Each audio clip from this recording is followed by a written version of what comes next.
They do not have narcissism. They have ADHD.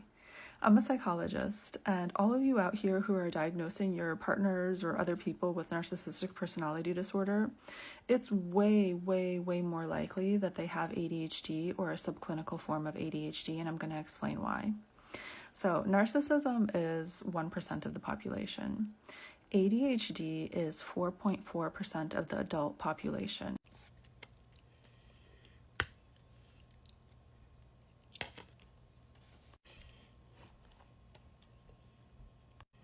I refuse to believe that this woman has a PhD from Harvard. I'll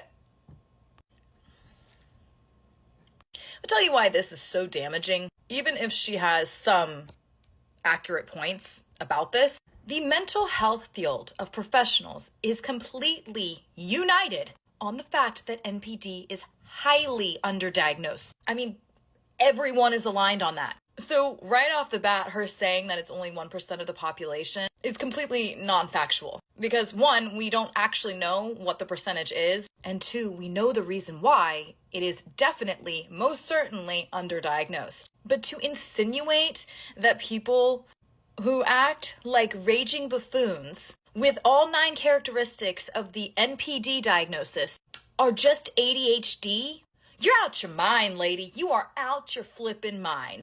As somebody who has ADHD, I can tell you why I stayed longer in a narcissistic relationship. I can tell you why I reacted the way that I did to abuse. I can tell you all the wonky frickin' things that I got going on up in my head because of it. But what I will not do is ever sit here and say that ADHD is anywhere even close to being correlated to a narcissistic abuser. That is just asinine. Not to mention misleading, misinformation. You have a pretty good following, lady.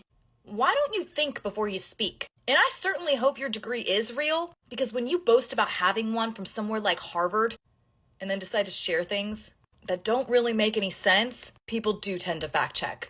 And if you do have a degree from Harvard, you're literally making them look like a community college right now. Ridiculous.